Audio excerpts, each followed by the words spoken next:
bem-vindos ao podcast do Estudo Ludwig Fomes Brasil. Meu nome é Bruno Garchagen. Hoje eu converso com o professor Ricardo Vélez Rodrigues.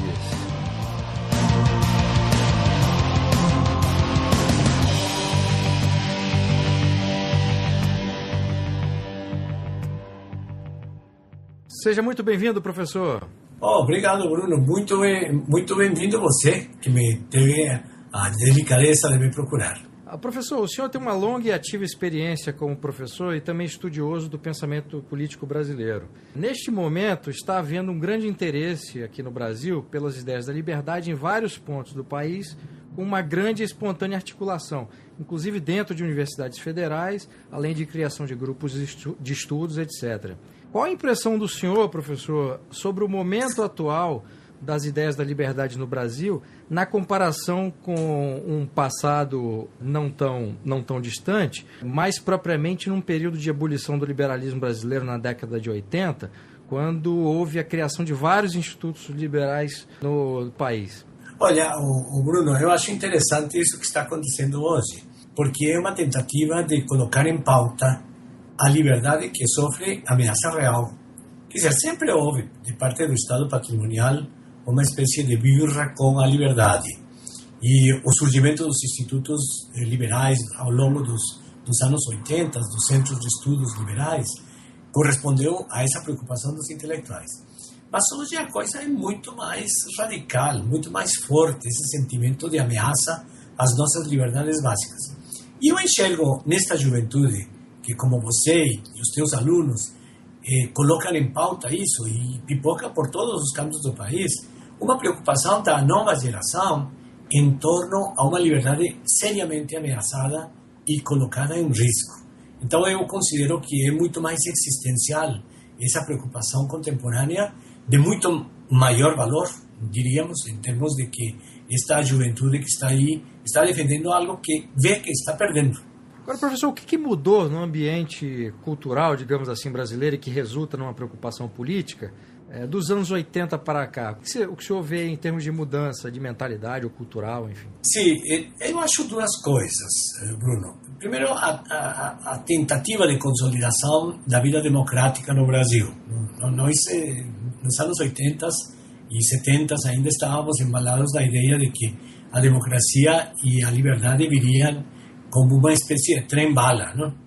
Chegaríamos lá sem maior sacrifício, sem maior esforço. Na medida em que se lutou nestas décadas na tentativa de firmar a liberdade, isso fez com que esta nova geração fosse percebendo que era necessário mais do que simples, diríamos, empolgação de momento e uma tentativa de fundamentar isso. Então vejo que é um pouco a luta por consolidar jogo democrático no Brasil levou a uma necessidade de aprofundamento das questões fundamentais. E, em segundo lugar, paralelo a isso, vejo que a globalização através da mídia e da internet colocou em tempo real em contato esta nova geração com o que ocorre em outros lugares do mundo. Estamos vendo o que ocorre em termos de defesa das liberdades no mundo que fez amadurecer a democracia liberal. E a gente compara isso, não? Os jovens comparam isso em tempo real, viajam, veem, percebem, conhecem e querem que isso seja colocado em pauta no Brasil. Então eu acho que é um fenômeno decorrente, de um lado, da experiência democrática, de um lado, das dificuldades com a experiência democrática, e em segundo lugar, decorrente da globalização e desta nova geração de jovens internautas. Professor, e qual seria a influência na construção desse ambiente ou no despertar da preocupação pelas liberdades ou pelas ideias da liberdade a partir de governos de esquerda no Brasil? Na medida em que os governos de esquerda começam a tolher de forma prática a liberdade, não? E nós já estamos sob o tacape petista, lulopetista, 10 anos, e sem contarmos os governos sociais-democratas que, em termos de liberdades, sacrificaram bastante as liberdades também, não? Em termos de tributação, por exemplo, não? Então, na medida em que esses governos de esquerda foram avançando sobre o cidadão, os jovens estão percebendo que cada vez menos encontram espaço para viver essa liberdade no dia a dia, não? Então, eu acho que é uma reação sadia dessa nova geração. Nova geração que, por outro lado, descobriu os pensadores liberais, não? Da escola austríaca, os clássicos do liberalismo. Não? Estão cansados os jovens desse papo marxistoide, da vulgata marxista, um marxismo de terceira categoria, e querem uma coisa diferente. Não? Eu vejo pipocar a curiosidade pelo liberalismo em várias partes do país. Professor, na sua experiência acadêmica, dentro como professor de universidade, quer dizer, o professor deve ter vivenciado ali um período de extremo aparelhamento dos departamentos, com professores de esquerda com muita força, né? Sim, e deve ter acompanhado também uma transição que é a atuação de alguns poucos professores como o senhor, atuando naquilo que dava para atuar dentro das rachaduras desse pensamento monista, né? Exato. Qual é a comparação que o professor poderia fazer entre esse passado recente, na sua experiência, obviamente, e no atual? O professor, não sei se ainda continua dando aula ou já está aposentado. Mas eu me aposentei agora em maio.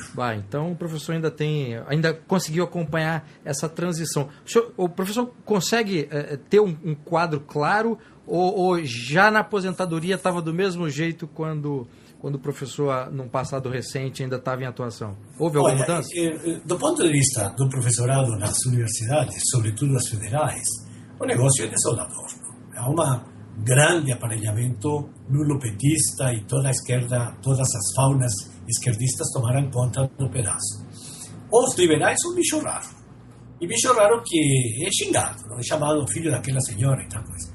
Bem, eu, como sou descendente de hispânicos, gosto da briga e parto para o ataque. A melhor forma de lutar contra esses calhordas é partindo para o ataque e dando chute na canela. Então, todo mundo me conhece na universidade por isso. Eu sou de briga. Entro na briga, não tenho medo deles, entro na briga. Evidentemente que isso traz um custo. O custo é você ser marginalizado das agências financiadoras, dos bancas de concurso. Já me convidaram alunos meus, amigos, para bancas em São Paulo, umas 3 vezes, e fui barrado pelo colegiado correspondente. Da Unicamp me convidaram para um núcleo de pesquisas estratégicas. Fui barrado pela patrulha petista, que é comandada lá na Unicamp, era comandada por um coronel do Exército, não? Que participava do Centro de Estudos Estratégicos. Então, a gente paga um preço. Não? Eu acho que hoje o liberalismo na universidade é minoritário do ponto de vista do corpo docente. Do ponto de vista do alunado, eles querem oxigênio. E oxigênio é o liberalismo, são as ideias de liberdade. Mas uma busca assim meio, digamos, pelas margens. Não? Você deve estar sentindo isso na vida universitária brasileira contemporânea. Não? Essa luta é muito desigual. Não? Eu acho que existe uma curiosidade grande, fissuras pelas quais se pode ainda respirar o oxigênio da liberdade, mas essas fissuras são cada vez menores, cada vez menos numerosas. Há uma orquestração diríamos, de intimidação contra os que exercem uma função de pensamento crítico, de defesa da liberdade. Então, estamos comparando um pouco a França, no clima que Tocqueville enxergava na França em 1848. Muitos absolutistas querendo cantar o hino da revolução libertadora, mas sufocando a liberdade. Muita gente querendo voltar ao ancien regime e poucos querendo instituições que defendam a liberdade. Isso do ponto de vista do establishment. Do ponto de vista da sociedade, é um anseio grande de liberdade, mas sem saber por onde. Não? O senhor é estudioso do pensamento político brasileiro, teve essa longa experiência como professor de universidade na Universidade Brasileira.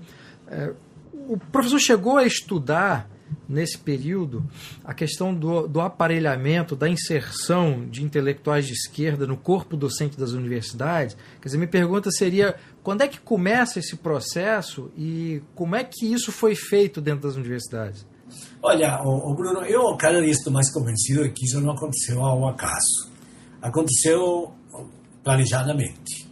É a reunião do Fórum de São Paulo no início dos anos 90 que marca a tomada dos aparelhos de educação por parte da esquerda delirante. Não? Então, a gente observa que a partir do início da década de 90 há uma progressiva ocupação dos espaços por parte desses elementos ligados ao pensamento gramsciano, ao marxismo. Então, E essa tentativa de fazer da América Latina o terreno livre para a vida do cadáver insepulto do comunismo, que foi a ideia de Fidel Castro e que Lula apoiou e que as Farc apoiaram, terminou criando uma pauta dentro das universidades, cada vez mais marxistização do ensino. Isso esteve acompanhado, a meu ver, de um processo de marxistização do ensino secundário. As ideias de Paulo Freire, que era um marxista, não há a menor dúvida. Paulo Freire acompanhou esse processo. Todo mundo diz que é um grande pedagogo. Sim, um grande pedagogo dentro da ideologia marxista gramsciana. Não? Então, essa marxistização do ensino de segundo grau acompanhou. Hoje estamos vendo o resultado. Uma juventude que, em uma boa medida, foi aparelhada. Muitos, por tentativa de sobrevivência, por não aguentarem mais o fedor dessa ideologia marxista, buscam outra coisa. Mas certamente houve um aparelhamento de todos os mecanismos de ensino, tanto no ensino de primeiro e segundo graus, quanto no ensino universitário. Agora, o professor tem informação, ou teve informação durante esse período, sobre o que aconteceu exatamente no ensino brasileiro, seja no ensino secundário, hoje ensino médio, e no ensino universitário, durante o regime militar? Quer dizer, porque você tem já a presença de muitos intelectuais de esquerda, alguns deles até assumiram cargos políticos depois, o próprio José Serra, Fernando Henrique, enfim, muitos membros do PT hoje em dia passaram pelas universidades, foram professores universitários. Nesse período pré-Foro de São Paulo, essas pessoas que criaram o próprio Foro de São Paulo, como é que eles atuaram na Universidade Brasileira nesse período aí do regime militar? Houve uma coisa muito estranha de parte dos militares, não? Eu conheço a história da forma como se deu a repressão. A repressão dos militares em face desses movimentos revolucionários foi uma coisa paradoxal, porque ao mesmo tempo que se lutou contra a tentativa armada dos marxistas de assumirem o poder, houve uma repressão brutal no terreno da cultura e das ideias. Essa repressão se voltou contra os liberais. Então você vê que as ideias do liberalismo desapareceram praticamente. Não houve uma continuidade desse. E eu acho que foi o viés positivista que terminou atrapalhando os militares nessa tentativa de reconstituir um pano de fundo culturológico que desse ensejo a uma modernização do Brasil, preservando a liberdade. A pauta foi castelhista, positivista, estatista. Não? Então, essa elite militar que fez a modernização do Brasil, não há dúvida que houve um processo modernizador, terminou pautando a cultura dentro de um estreito cientificismo e os marxistas tomaram conta do pedaço nesse contexto. Diríamos que a última etapa do cientificismo positivista é o marxismo na versão da Vulgata marxista. Então, houve, a meu ver, uma falta de arejamento de ideias de parte da elite militar que se voltou contra os liberais. Como você vê que, do ponto de vista político, os liberais foram castigados. Não?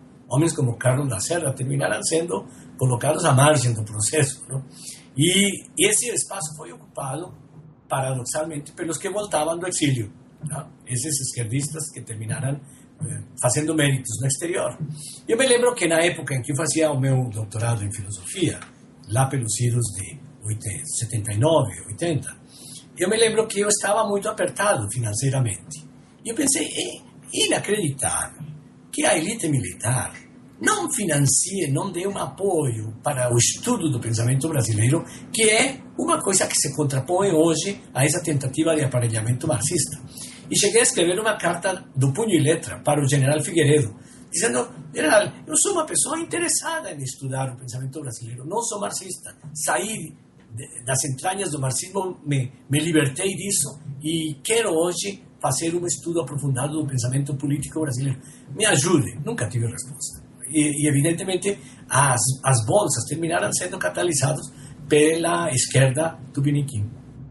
É interessante o que o professor acabou de falar agora. O professor tem um texto chamado Quem tem medo da filosofia brasileira? É um pouco por aí, exato. Pois é, o senhor afirma nesse texto que os militares, ou uma parte deles, passaram a identificar como, abro aspas, perigosos não apenas os ativistas da extrema esquerda, mas também todos aqueles que se apresentassem como liberais, fecho aspas. Exatamente. Por que isso aconteceu? Como é que se dá essa confusão entre essa parte dos militares identificar os liberais e os ativistas da extrema esquerda como se fossem quer dizer, equivalendo, né? Como exato, figuras perigosas. Eu acho que houve um processo de formação positivista da elite militar. A elite militar sempre foi positivista. E essa elite militar gaúcha tinha raízes fundas no castilhismo. O general Dutra era castilhista da primeira hora. E todos estes que tomaram o poder depois de Costa e Silva estavam formados sob a influência dessa visão positivista, castilhista, de medo à discussão sobre o governo representativo, as liberdades. Não? Havia na visão geoestratégica do general Golbery a ideia de que a questão política poder-se equacionar tecnicamente, com o executivo tecnicamente dando cotas de participação aos partidos. Não? Então, evidentemente que dentro dessa visão tecnocrática, cientificista, de inspiração positivista, não cabia muito, não se dava muito bem o pensamento liberal, a discussão sobre o liberalismo. O liberalismo ficou sempre em maus lençóis, tanto do ponto de vista da situação como do ponto de vista da oposição, que voltava furiosamente a receber benesses do poder. Qual que o senhor acha que foi o erro dos liberais nessa época? Olha, Bruno, foi uma época difícil, não? Eu acho que os liberais, em parte, acho eu, não acordaram a tempo para a necessidade de um estudo da nossa cultura política, sobretudo dentro do contexto do patrimonialismo. Eu me lembro que lá em 78, quando o professor Antônio Paim publica A Querela do Estatismo, encontrou pouca repercussão entre os intelectuais chamados liberais. Não havia muito interesse em aprofundar isso. Então, essa dinâmica do patrimonialismo, do Estado, digamos, que se retroalimenta, do Estado paquidérmico que se retroalimenta, encontrou uma seara alimentada nas ideias cientificistas, e o liberalismo não conseguiu, os intelectuais liberais não conseguiram efetivar uma crítica a contento disso. Foram poucos, não? Poucos, eu posso citar os nomes, o Meira Pena, o professor Antônio Paim, o Melchior. Foi uma elite liberal pequena, não? O nosso saudoso Roque Spencer Maciel de Barros, em São Paulo, o professor Miguel Reale, não? Foram poucos. Foi uma pequena elite que pensou criticamente as coisas, mas isso não criou um movimento nacional de ideias, não? Uma coisa que certamente criasse uma cultura política liberal. Como é que era defender as ideias da liberdade nessa época, professor? Defender as ideias da liberdade era uma coisa assim como... Quer dizer, a ideia mais ou menos que surgiu com o Estado patrimonial e com a tentativa de voltar ao exercício da democracia era mais ou menos a seguinte: a liberdade virá empacotada e feita de Brasília. A crítica que eu sempre fiz quando da reunião da Constituinte, todo mundo esperava que a democracia caísse do céu. E a democracia não cai do céu, nós temos que construí-la. Não?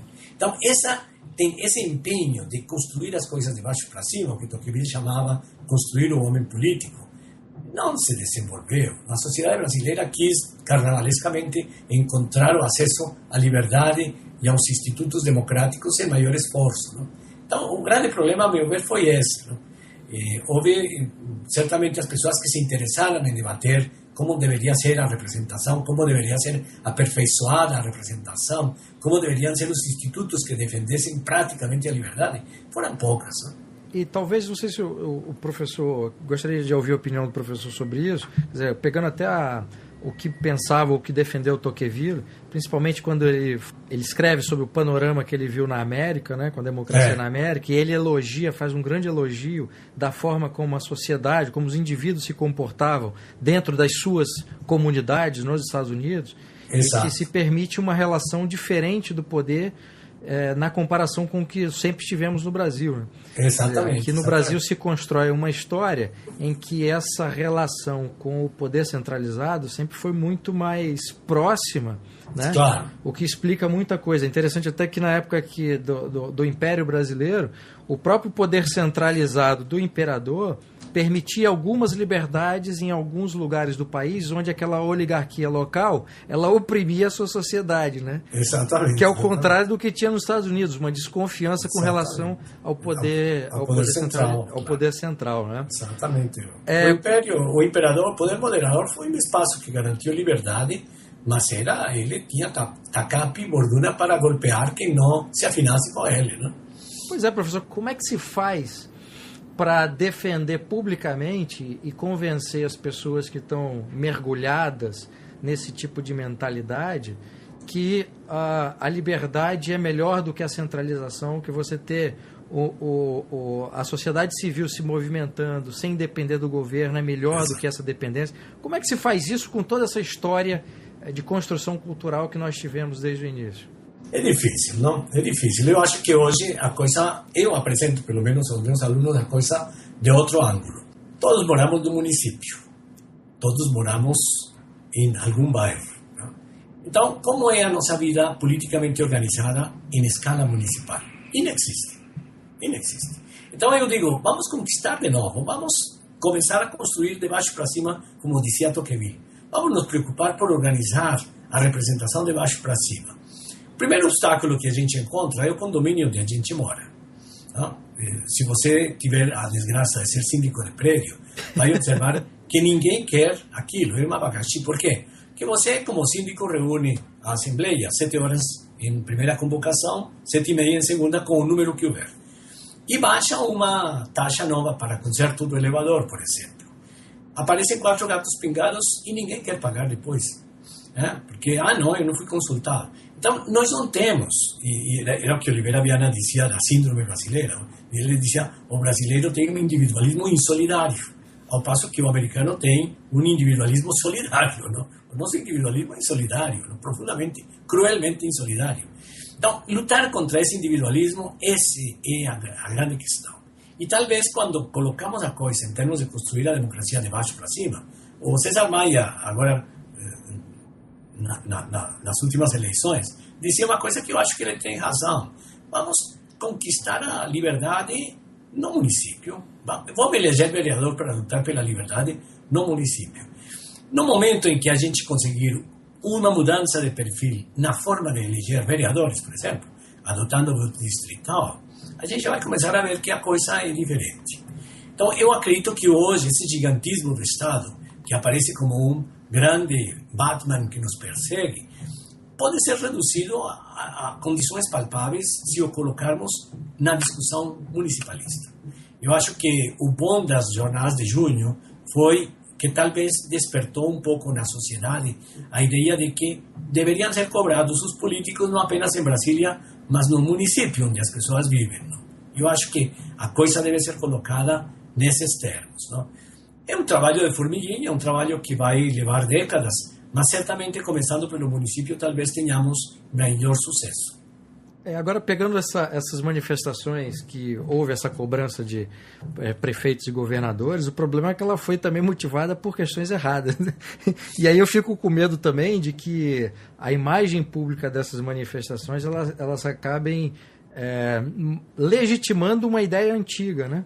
Claro, não, certamente. Houve uma espécie de rio revolto e pescadores profissionais de águas turvas, não? Mas houve certamente uma coisa muito interessante, que foi a juventude querendo uma coisa nova.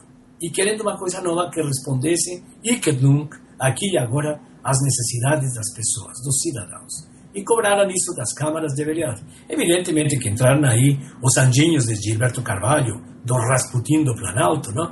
Que tentaram radicalizar a coisa e para depois se apresentar ele como o grande mentor dos jovens que reclamam, né? Mas certamente eu acho que houve um aspecto positivo. As pessoas queriam uma mudança na forma de fazer política. Não? É evidente que sozinho isso não basta. Não? É necessário que haja uma coisa mais sedimentada, de mais peso e uma continuidade nessa reclamação e nessa luta. Não? Então, enfim, mas eu não valorizo essas manifestações como uma espécie de válvula de pressão dessa juventude que está cansada da classe política que não faz nada e que não decide nada em benefício da população, né? E, por outro lado, cansados das bolsas N, a Bolsa Escola, a Bolsa Família, a Bolsa Presidiário, Bolsa Gay, esse monte de bolsas com que o PT tentou engambelar a participação democrática. Professor, o professor citou algumas vezes durante a nossa entrevista aqui o Tocqueville. O professor é um grande estudioso do pensamento do Tocqueville e tem um excelente texto que se chama justamente Tocqueville e o Brasil. Nesse texto, o professor cita alguns intelectuais brasileiros e a pergunta que eu queria fazer, na verdade, ela tem duas partes. A primeira, qual foi o período histórico mais rico em termos de defesa das ideias da liberdade no Brasil e quais seriam aqueles intelectuais que a gente pode considerar como liberais para que os interessados em estudar essa história do liberalismo, a história da fração liberal brasileira, possa conhecê-los? Olha, eu acho que disparadamente foi o segundo reinado o momento onde houve uma cultura liberal de parte de estadistas brasileiros, não? A começar pelo Visconde de Uruguai e, sobretudo, a herança deixada por Silvestre Pinheiro Ferreira. Silvestre Pinheiro Ferreira chamou a atenção para o Dom João VI. Se quer sair do absolutismo, a alternativa é o liberalismo. E o liberalismo em matéria de representação política, criando os mecanismos da participação e da representação. Essa ideia de Silvestre é magnífica, inspirou-se certamente nesse liberalismo pré-doutrinário de Benjamin Constant de Rebecca e de Madame de Staël, essa grande geração de pensadores românticos liberais, e os liberais do Império continuaram nesse trajeto. A obra de Paulino Soares de Sousa, por exemplo, em termos de discutir a questão de como deve ser feita essa tentativa de revitalização da vida local, será que com esse centralismo total é possível? Será que com a descentralização total é possível? Não? Está toda a discussão que houve no século XIX em torno ao federalismo e ao centralismo. Não? Essa primeira ideia federalista terminou quase esfacelando o país. Não? Surgiram as várias repúblicas, não? Que se contrapuseram à monarquia. E entra o regresso, e a partir do regresso encontramos uma, digamos, mitigação desse federalismo exacerbado por uma ideia centralizadora, mas com parcelas de descentralização e, sobretudo, construindo a ideia da representação. Não? Então, esse clima do segundo reinado eu acho de grande importância. No ciclo republicano, evidentemente que houve grandes pensadores liberais. Eu considero que o papel de Rui Barbosa foi fundamental, muito importante. Rui Barbosa acompanha certamente o desenrolar das questões do Brasil. Ele vê que é possível lutar por uma república liberal e ele vai se inspirar nos escritos de Tocqueville da última fase para isso. E vamos encontrar pensadores liberais como os gaúchos, Gaspar da Silveira Martins e Joaquim Francisco de Assis Brasil, mal estudados ainda. Eu acho que precisaríamos estudar melhor. O Assis Brasil se alicerça em Guizot e na tentativa de elaborar uma proposta liberal de participação com uma classe média ascendente no Brasil. Então, esses liberais do início do nosso período republicano são importantes. Não? Depois o liberalismo entrou numa espécie de hibernação, com aquela ideia de que o liberalismo não equaciona a questão social. Não? A gente vê a ideia, por exemplo, de Milton Campos, o liberalismo não equaciona a questão social. É uma ideia maluca. O liberalismo equaciona, sim, a questão social e o início da discussão da questão social e de uma solução real, em bases firmes da questão social, não mediante bolsas, mas criando um espaço de livre iniciativa em que a economia dê trabalho para todo mundo e gere riqueza. Não? Então, essa ideia, eu acho muito importante, mas essa ideia terminou ficando por fora da temática liberal. Os nossos liberais do ciclo mais recente não trabalharam nisso. São escassos aqueles que mencionei anteriormente: Antônio Paim, Miguel Reale, Meira Pena, Melchior, o Roque Spencer Maciel de Barros na USP, são a exceção e não a regra. Tem um aspecto interessante em alguns autores que o professor comentou. Por exemplo, o Rui Barbosa teve uma atuação como intelectual importantíssima. Aí, quando vira o equivalente ao ministro da Fazenda na época, né, ele comete um erro brutal com a questão do encilhamento e compromete a carreira política dele, né? E hoje ele é conhecido muito mais como jurista do que propriamente um pensador político, né? Sim. E no caso do Miguel Reale, por exemplo, que tem um nome muito forte também no meio jurídico, ele tem esse problema da questão política pelo envolvimento dele durante muito tempo com o integralismo, com as ideias integralistas, né? Mas no caso falemos primeiro do caso de Rui, não? Rui, certamente, durante sua militância no Partido Liberal do Império, ele não percebeu a importância que tinha a representação e a defesa do governo representativo. Ele vai, com o florianismo, acordar para isso. E acordar, realmente era importante a representação. Jogamos a criança junto com a água suja e terminamos sacrificando as liberdades, não? Mas ele acorda para a defesa das liberdades. Certamente a questão do encilhamento foi uma problemática muito forte, terminou comprometendo a imagem liberal de Rui no terreno econômico. Mas há uma redenção de Rui na campanha civilista. Ao passo que ele certamente erra no encilhamento, a campanha civilista tenta ser uma remissão desse estatismo e dessa visão, diríamos, de privatização da economia em favor de uma oligarquia. Então, a campanha civilista de Rui, eu acho que abre um espaço interessante e há um Rui liberal defendendo essas ideias. No caso de Miguel Reale, você observa o seguinte: ele faz autocrítica das ideias integralistas e ele adere claramente à ideia liberal, não? A ideia de Miguel Reale é muito próxima, a versão do liberalismo de Miguel Reale é muito próxima à versão tocqueviliana de um liberalismo e com defesa do interesse bem compreendido que chamava Tocqueville, não? O Miguel Reale se aproxima muito desse modelo tocqueviliano. Na sua última fase, diríamos nas últimas 4 décadas da produção de Miguel Reale, a gente encontra que há um aprofundamento dessa ideia liberal. E ele torna isso prático. Ele defende ao máximo a liberdade de exposição, a livre discussão de ideias para, a meu ver, a empresa, o empreendimento que Miguel Reale faz ao redor do Instituto Brasileiro de Filosofia foi muito importante. Pluralidade total na discussão, abertura a todas as ideias, mas do ponto de vista dele um comprometimento definitivo, muito claro com a defesa da liberdade e das instituições que defendem a liberdade.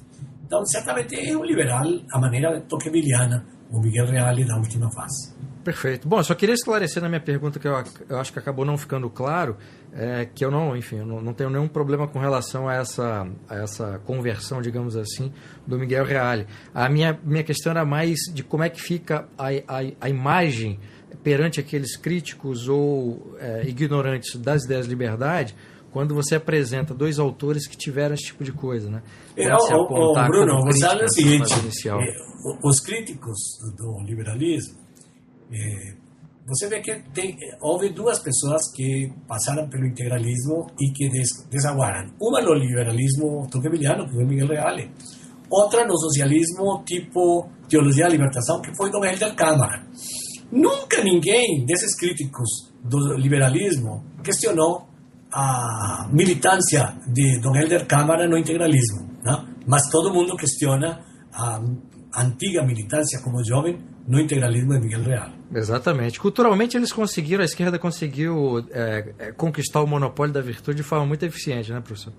Pelo menos da propaganda, não? Da propaganda, exato. Porque quando exercem o poder, a gente vê que é o reino da esculhambação, da não virtude, não? Quer dizer, quem nos dera hoje termos um pouquinho de virtude republicana nestas épocas de mensalões, de aerolulas e demais porcarias que estamos vendo. Agora, professor, nesses 2 períodos que o professor destacou de relevância, assim, de pelo menos uma parte da política, da intelectualidade, que essas ideias liberais tiveram peso, e o professor citou alguns intelectuais, como é que esses intelectuais chegaram até as ideias liberais? Como é que era o acesso naquela época? Interessante. Houve, por exemplo, no caso da geração de Antônio Paim, que é uma geração que milita no marxismo, eles terminaram descobrindo, lendo os clássicos do liberalismo. O Miguel Reale os introduziu na leitura dos clássicos do liberalismo, não? Miguel Reale desenvolveu um trabalho pedagógico de grande importância na formação desse pessoal. Ele certamente teve uma grande importância. O trabalho intelectual de Miguel Reale foi de grande importância com essa primeira geração. No meu caso particular, como deixei de ser marxista? Lendo os autores liberais, porque fui orientado de Antônio Paim. Me obrigou a ler Locke, Kant, Tocqueville, os autores básicos, e deixei de ser marxista. Não? Então, eu acho que esse trabalho pedagógico deve ser ressaltado, é muito importante. Nessa época, o professor Antônio Paim já não era marxista, presumo. Não, ele largou o marxismo. Logo, digamos, quando ele volta da Rússia, no fim dos anos 50, e ao longo da década de 60, ele se liberta totalmente das ideias marxistas e adere ao liberalismo. Agora, já nos anos 70, quando eu conheço ele, grande mestre do liberalismo. No segundo reinado que o professor citou, como é que aqueles intelectuais chegaram até as ideias da liberdade? Que havia uma ampla circulação de ideias no ecletismo esclarecido, que foi a filosofia que reinou no século XIX. Visconde de Araguaia, Domingos Gonçalves de Magalhães, foi o filósofo oficial do Império. Qual era a ideia dele? Nós precisamos balizar as instituições numa ampla discussão com o que está acontecendo, com as fontes que estão sendo lidas na Europa. Então, era lido Locke, era lido Tocqueville, eram lidos os doutrinários, não? Havia uma leitura quase ao mesmo tempo. Você vê que essa geração que começa com Silvestre Pinheiro Ferreira, o Regente Feijó, ele desenvolve, no Seminário de Piratininga, desenvolve um seminário sobre as ideias de Kant em 1820, quase uma década depois do falecimento do mestre, já está sendo estudado Kant lá. Então, esse tipo de trabalho acadêmico sobre os clássicos é de grande importância. Professor, a respeito do atual momento de defesa e divulgação das ideias de liberdades, como é que o senhor está vendo isso, especialmente pela internet? Olha, eu saúdo essa iniciativa com grande interesse. Vejo que todos estes jovens, Instituto Mises, os institutos liberais, as várias iniciativas, estão voltados para o estudo dos clássicos. E eu acho que é por aí mesmo. Daí vai surgir coisa boa, sem dúvida nenhuma. Professor Ricardo Vélez Rodrigues, muitíssimo obrigado por essa entrevista, foi uma honra. Olha, um grande prazer, Bruno, estou disposto a, superando as minhas precariedades tecnológicas, poder participar mais. Muito obrigado, professor.